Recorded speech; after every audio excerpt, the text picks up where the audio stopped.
नमस्कार दोस्तों, हम फिर से लेकर आ चुके हैं आप लोगों के लिए सुबह की सभी ताज़ा और बड़ी खबरें।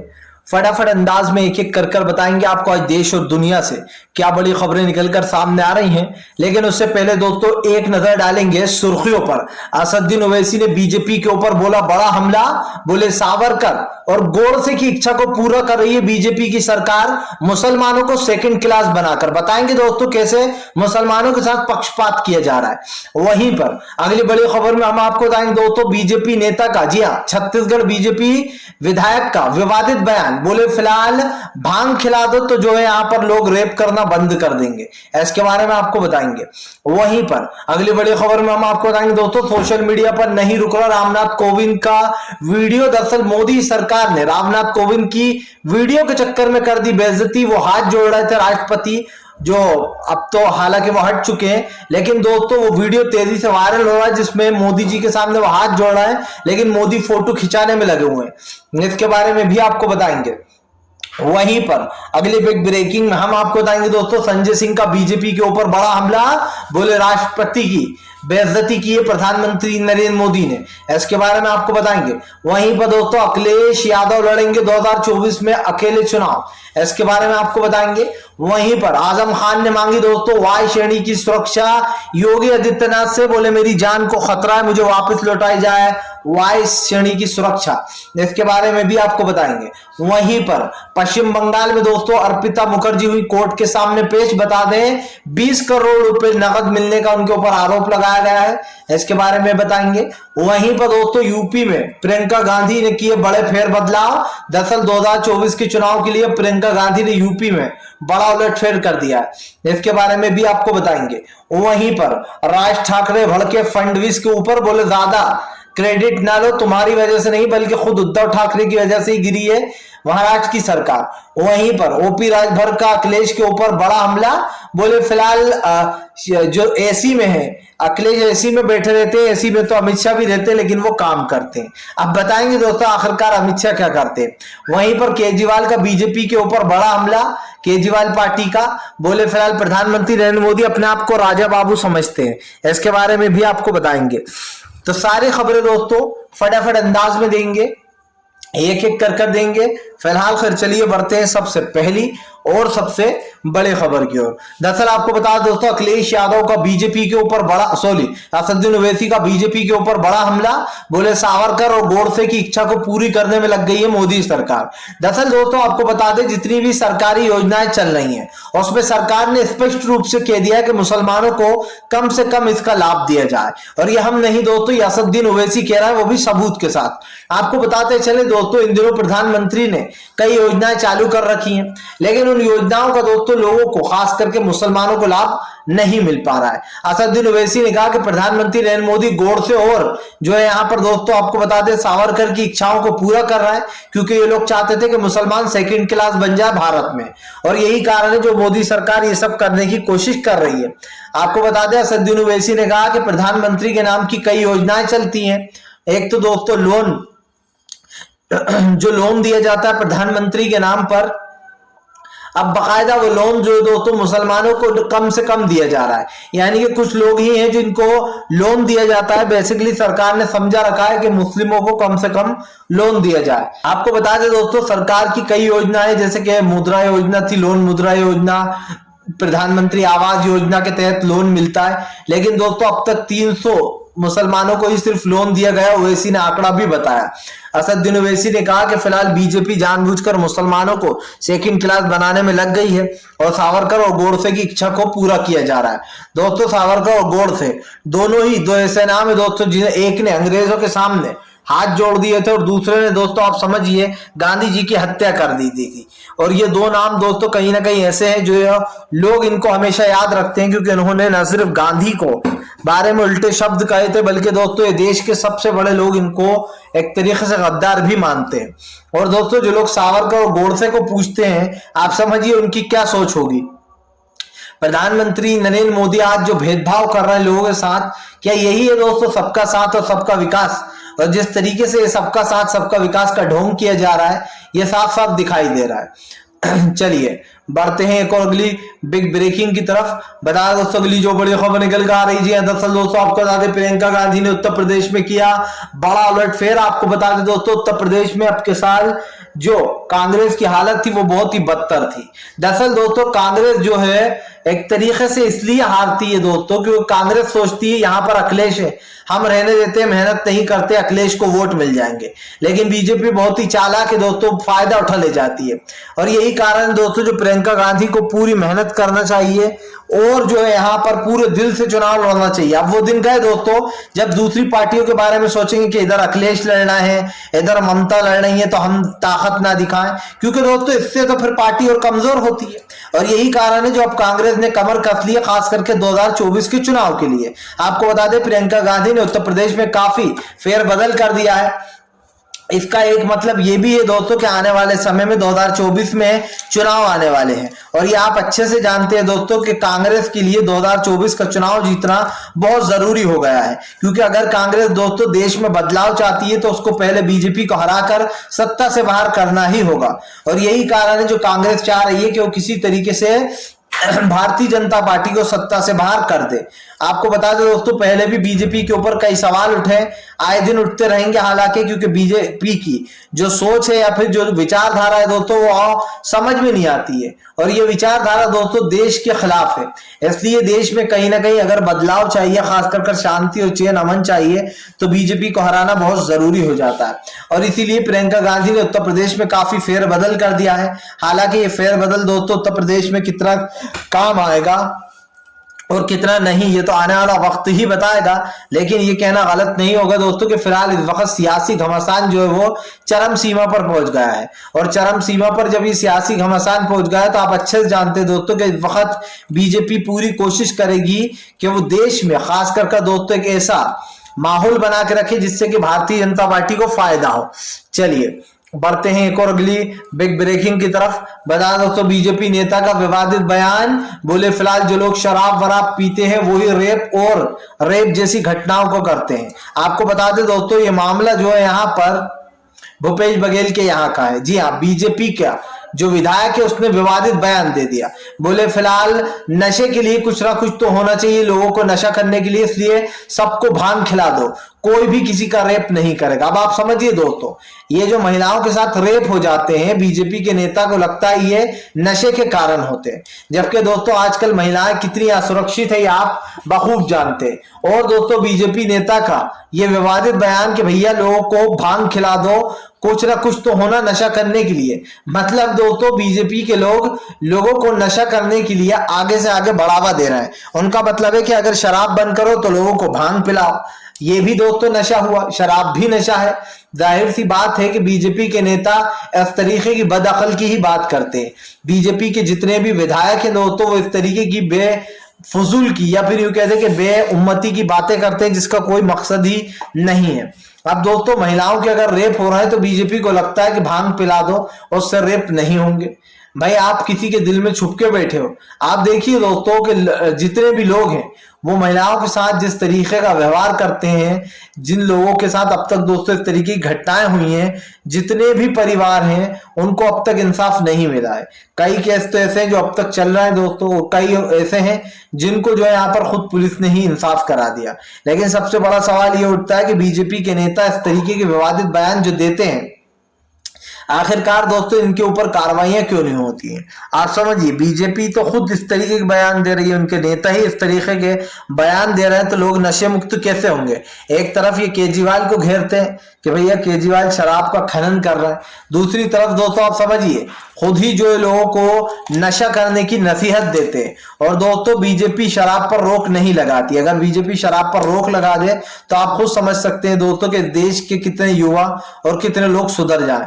लेकिन बीजेपी भी जानती है कि उसको सबसे ज्यादा टैक्स और सबसे ज्यादा पैसा वसूली जहां से होती है दोस्तों वो शराब से ही होती है। तो दोस्तों चोर की दाढ़ी में तिनका, अरविंद केजरीवाल को ये लोग बाद में कोसे, पहले अपने गिरबान में झांके ये क्या कर रहा है। क्योंकि हमने आपको पहले भी बताया दोस्तों, फिर बता देते हैं कि सबसे पहले शराब की बिक्री भारतीय जनता पार्टी ने ही खोली थी। जी है, शराबों की दुकान सबसे पहले खोल दी जाती हैं, लॉकडाउन लगता है तो शराबों की दुकानें ओपन रहती हैं। समझ में ये नहीं आता दोस्तों कि देश में आखिरकार चल क्या रहा है। सबसे ज्यादा अगर शराब की नकली शराब हो या फिर शराब की तस्करियां हैं दोस्तों वो बिहार में चल रही हैं। आप देखिए बिहार में मिली जुली सरकार है, डबल इंजन की सरकार, लेकिन उसके बाद भी बिहार की जनता को शराब मुक्त नहीं करा पा रही, नशा मुक्त बीजेपी। तो अरविंद केजरीवाल को बोलना तो बंद ही कर दे। चलिए बढ़ते हैं एक और अगली बिग ब्रेकिंग की तरफ। बता दो तो आजम खान की योगी आदित्यनाथ से अपील, बोले फिलहाल मुझे वायशेड़ी की सुरक्षा फिर से मुहैया कराई जाए, मेरी जान को खतरा। आपको बता दो तो आजम खान ने योगी आदित्यनाथ से वायशेड़ी की सुरक्षा मांगी। आपको बताते चले दोस्तों पहले आजम खान के पास वायशेड़ी की सुरक्षा थी और वो सुरक्षा के तहत रहा करते थे उनके साथ साथ, लेकिन दोस्तों आपको बता दें आजम खान को लगातार जान से मारने की धमकियां मिल रही है और उनकी जान को खतरा भी है। इसीलिए आजम खान ने योगी आदित्यनाथ से अपील की है कि उनको वायशेड़ी की सुरक्षा दी जाए और उन्होंने जो यहाँ पर एक लेटर भी लिखा है। आपको बताता चलूं दोस्तों आजम खान की जान के पीछे कई लोग हैं, यहाँ तक कि आजम खान जब जेल से छूट रहे थे तो उनसे कहा गया था, अब्दुल्ला आजम से भी कहा गया था कि ज्यादा बाहर फिरना मिलना मत, तुम्हारी जान कभी भी जा सकती है। अब आप समझिए उत्तर प्रदेश की पुलिस इस तरीके की बात बोल रही थी तो इसका मतलब क्या समझा जाए दोस्तों कि पुलिस इस तरीके की बातें बोल रही थी। अब आजम खान ने योगी आदित्यनाथ से अपील की है कि वो फिलहाल उनको वायु श्रेणी की सुरक्षा दे दें क्योंकि जो यहाँ पर उनकी जान के कई दुश्मन बने हुए हैं। ऐसे पहले दोस्तों आपको बता दें पंजाब में जो घटना हुई, लॉरेंस बिश्नोई ने जो यहाँ पर मूसेवाला की हत्या करवाई और उसके बाद कहीं ना कहीं सभी लोगों में डर सा है क्योंकि जाहिर सी बात है दोस्तों पुलिस तो कुछ कर नहीं पाई, मूसेवाला को ढेर करके चलेगा वो लोग और पुलिस जो है यहाँ पर हाथ पे हाथ धरकर बैठी रही। हालांकि बाद में एक्शन लिया गया पंजाब में और उन सभी लोगों को टपका दिया गया जिन लोगों ने कहीं ना कहीं मूसेवाला की जान ली थी। लेकिन सवाल यही दोस्तों कि ये नौबत ही क्यों आए, एक आप समझिए एक अच्छे और सही इंसान की जान चली जाए दोस्तों, ये बहुत दुख की बात है कि किसी की जान दोस्तों बहुत बड़ी होती है। आप समझिए जान से बढ़कर हमें यही सिखाया जाता बचपन से कुछ नहीं होता है, लेकिन आज जो चीजें हो रही हैं जाहिर सी बात है उस पर कहीं ना कहीं सारी जितनी भी सरकार है दोस्तों वो निशाने पर है। चलिए बढ़ते हैं एक और अगली बिग ब्रेकिंग की तरफ। बता दोस्तों रामनाथ कोविंद और मोदी सरकार का वीडियो वायरल, प्रधानमंत्री दोस्तों राष्ट्रपति की, जी हाँ अब इनका कार्यकाल तो खत्म हो गया लेकिन दोस्तों प्रधानमंत्री ने फोटो के चक्कर में राष्ट्रपति की कर दी बेइज्जती।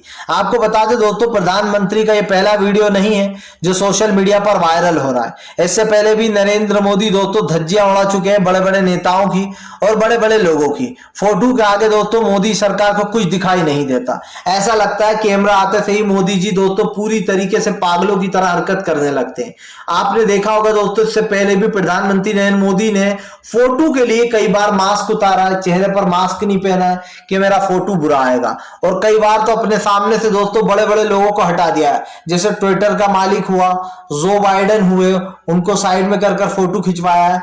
और ये मोदी सरकार की पहली गलती नहीं। अब दोस्तों सोशल मीडिया पर एक वीडियो वायरल हो रहा है जिसमें रामनाथ कोविंद प्रधानमंत्री के सामने हाथ जोड़ रहा है लेकिन प्रधानमंत्री उनको नजरअंदाज कर रहे हैं और फोटो खिंचाने में बिजी हो गए हैं, जिसके बाद लोगों ने जमकर मोदी सरकार की सोशल मीडिया पर आलोचना शुरू कर दी है। लोगों का कहना है कि प्रधानमंत्री नरेंद्र मोदी को ये सब कुछ हजम नहीं हो रहा है, जिस तरीके से उनको ये पद मिल गया दोस्तों, खास करके इतना बड़ा पद, इसकी उनको जरा सी भी दोस्तों आप समझिए रिस्पेक्ट नहीं है। अगर उनको रिस्पेक्ट होती तो हमारे देश के राष्ट्रपति महामहिम जो कि अब हालांकि रिटायर हो गए हैं, लेकिन दोस्तों आप समझिए उनकी इस तरीके से बेइज्जती एक अपने आप में ही एक बड़ी बात है, क्योंकि एक राष्ट्रपति जो कि अब दोस्तों रिटायर हो गया है वो आपके सामने यूं हाथ जोड़े खड़ा हुआ है और आप जो है उनको नजरअंदाज कर फोटो खिंचाने में लग गया हो। ये है मोदी सरकार की दोस्तों रिस्पेक्ट। इससे पहले आपने देखा होगा दोस्तों उत्तर प्रदेश से एक वीडियो वायरल हुआ था जिसमें मोदी अपनी सिक्योरिटी के साथ गाड़ी में बैठकर आते हैं दोस्तों नरेंद्र मोदी, और जो योगी आदित्यनाथ दोस्तों पैदल पैदल चलकर आते हैं साक्षी महाराज और उनके जो जितने भी नेता उनके साथ, जिसके बाद लोगों ने योगी आदित्यनाथ को सोशल मीडिया पर ट्रोल भी किया था। खुद अखिलेश ने भी कहा था कि लोग चुनाव से पहले ही प्रधानमंत्री ने योगी को जो यहाँ पर पैदल कर दिया, टाटा बाय बाय कर दिया। जिसके बाद जब मोदी सरकार की आलोचना हुई तो मोदी जी ने अपनी गलती सुधारने को एक कुछ फोटो योगी आदित्यनाथ के साथ खिंचा है, बात करते हुए गले में हाथ डालकर, और उन फोटोज को वायरल करा दिया। क्यों दोस्तों? क्योंकि मोदी सरकार समझ गई थी कि हमारी भैया बहुत छीछलेद हो रही है, और अगर छीछलेद हो रही है तो चलो अब योगी के साथ कुछ फोटो शूट करा लें, जनता के मन में वापस ये बिठा दे कि ऐसी कोई बात नहीं है, हम तो योगी से बहुत प्यार करते हैं, और फोटो खिंचाकर वायरल भी किए गए। तो मैं दोस्तों एक चीज तो समझ चुका हूं कि अगर इंसान को ज्यादा मिल जाए दोस्तों, तो उसको कहते हैं ना दोस्तों कि किसी किसी को देसी घी हजम नहीं होता है, और ये वही वाली काम हो रहा है दोस्तों। अचानक से दोस्तों एक इंसान को सीएम पद से उठाकर पीएम बना दिया जाए तो दोस्तों उसके जो खन्ने हैं वो इसी तरीके से बहकते हैं। प्रधानमंत्री ने अब तक देश के लिए कुछ नहीं किया, और आगे भी उम्मीद है कुछ नहीं करेंगे, क्योंकि अगर ऐसा प्रधानमंत्री होगा देश का तो कुछ उम्मीद करना ही बेकार है। जो देश में सांप्रदायिकता, नफरत और भाईचारे को खत्म करने में लगे हों, जो दोस्तों देश में हिंदू मुसलमान की एक नई परिभाषा लिखते हो, जिनके लिए नए भारत का मतलब दोस्तों महंगाई, बेरोजगारी हो, तो वो भारत दोस्तों कैसे आगे बढ़ेगा ये आप अच्छे से समझ सकते हैं। शायद श्रीलंका का हाल देखकर भी मोदी सरकार को समझ में नहीं आ रही है, लेकिन उस दिन समझ में आ जाएगी जिस दिन देश की जनता दोस्तों एक तरीके से कह सकते हैं सड़कों पर आ जाएगी, और उस दिन मोदी सरकार समझ जाएगी कि भारतीय जनता पार्टी पूरी तरीके से फेल हो चुकी है। फिलहाल चलिए बढ़ते हैं एक और अगली बिग ब्रेकिंग की तरफ। बता दोस्तों अगली जो बड़ी खबर निकल के आ रही है आपको बताते चले दोस्तों, राज ठाकरे भड़के फडणवीस के ऊपर, बोले फिलहाल ज्यादा क्रेडिट ना लो, तुम्हारी वजह से नहीं बल्कि खुद उद्धव की वजह से गिरी है महाराष्ट्र की सरकार। दरअसल दोस्तों आपको बता दें, उद्धव ठाकरे के बड़े भाई और राज ठाकरे ने ही उद्धव ठाकरे को घेर लिया है और फडणवीस पे ऊपर जमकर हमला बोला है। आपको बताता चलूं, फडणवीस के ऊपर हमला बोलते हुए राज ठाकरे ने कहा कि फिलहाल जो उद्धव ठाकरे हैं उनकी शिवसेना उनकी वजह से ही गिरी है। अगर बाबा साहब ठाकरे होते तो कभी भी शिवसेना को कोई गिरा नहीं पाता। इसी के साथ साथ आपको बताता चलूं दोस्तों, उन्होंने ये भी कहा कि फिलहाल ये उद्धव सरकार की वजह से ही उनकी सरकार गिर गई और फडणवीस फालतू में क्रेडिट लेने में लगे हुए हैं। यानी कि दोस्तों अभी तो सरकार बनी ही थी, लेकिन फडणवीस और राज ठाकरे आपस में ही भिड़ते हुए नजर आ रहा है। इससे साफ दिखाई दे रहा है दोस्तों कि जुमा 8 दिन चलेगी ये सरकार, क्योंकि फिर से एक बार महाराष्ट्र में चुनाव आएंगे दोस्तों, और उस वक्त तय हो जाएगा कि फिलहाल महाराष्ट्र की सियासत कहां है। क्योंकि ये हमने आपको पहले भी कहा है दोस्तों, फिर कहेंगे, भारतीय जनता पार्टी देश में जिस तरीके का माहौल बनाए हुए, खास कर दोस्तों जगह जगह आप देखिए सरकार गिराकर अपनी सरकार बना ली जाती है, और भारतीय जनता पार्टी को दोस्तों अब एक बड़ा झटका लगेगा। खास कर महाराष्ट्र में दोस्तों बीजेपी का गेम ओवर हो जाएगा, क्योंकि आने वाले समय में दोस्तों उद्धव सरकार, जाहिर सी बात है जो शिवसेना के वोटर हैं वो शिवसेना को ही वोट देंगे। इससे पहले दोस्तों कई बार शिवसेना की सीटों पर कांग्रेस ने कब्जा जमाया, दूसरी पार्टियों ने जमाया, लेकिन शिवसेना के जो वोटर थे वो शिवसेना के पास ही आते हैं। चलिए बढ़ते हैं एक और अगली बिग ब्रेकिंग की तरफ। बता दोस्तों, आम आदमी पार्टी का मोदी सरकार के ऊपर बड़ा हमला, बोले आखिरकार हम क्यों लगाए नरेंद्र मोदी का फोटो, कार्यक्रम हमारा लेकिन नरेंद्र मोदी लोगों को धमका कर अपने फोटो चिपकवा रहा है। दरअसल दोस्तों अरविंद केजरीवाल ने दिल्ली को हरा भरा कर दिया है, जिसके चलते दोस्तों जगह जगह अरविंद केजरीवाल की खूब तारीफ हो रही है और अरविंद केजरीवाल को खूब प्यार भी मिल रहा है। और दोस्तों अरविंद केजरीवाल ने स्कूलों की जो हालत करी है वो भी देखने लायक है कि दिल्ली के स्कूलों के आगे दोस्तों आप समझिए जो प्राइवेट स्कूल है वो भी कुछ ना लगे, और इस चीज की तारीफ करना चाहिए जो कोई अगर अच्छा काम करता है। लेकिन बीजेपी को यह हजम नहीं हो रहा। अरविंद केजरीवाल का कहना है कि बीजेपी पुलिस वालों को डरा कर पूरी दिल्ली में मोदी सरकार के फोटो लगवा रही है। आपको बता दें अरविंद केजरीवाल ने कहा कि क्या जब इस देश के प्रधानमंत्री मनमोहन सिंह साहब थे तो क्या प्रधानमंत्री अपने कार्यक्रमों में जब वो गुजरात के सीएम थे तो क्या वो उनके फोटो लगवाया करते थे? क्या वो सोनिया गांधी की जो दादी थी दोस्तों मेनका गांधी, उनके फोटो लगवाया करते थे, इंदिरा गांधी के? और दोस्तों इसी के साथ साथ आम आदमी पार्टी ने कहा कि कई लोग इस देश के पीएम बने, लेकिन जब मोदी जी गुजरात के सीएम थे तब उन्होंने किसी के फोटो नहीं लगवाए, तो हम क्यों लगवाए नरेंद्र मोदी के फोटो? लेकिन नरेंद्र मोदी पुलिस वालों को डरा कर दिल्ली की पुलिस को खुद के फोटो जगह जगह चिपकवा रहे हैं। दरअसल दोस्तों सीधी सी बात यह है कि मोदी जी को अरविंद केजरीवाल से बहुत डर लगता है, क्योंकि राहुल गांधी की इमेज तो दोस्तों इन्होंने बिगाड़ दी, लेकिन अरविंद केजरीवाल की बिगाड़ नहीं पा रहा, न बिगाड़ पाएंगे, क्योंकि अरविंद केजरीवाल दोस्तों इनसे 2 कदम आगे, वो भी उसी कुंभे से निकल कर आए जिस कुंभे से बीजेपी आई थी। इसलिए कह सकते हैं दोस्तों के चोर चोर मौसेरे भाई। फिलहाल वीडियो अच्छा लगे तो लाइक करें, चैनल पर पहली बार आए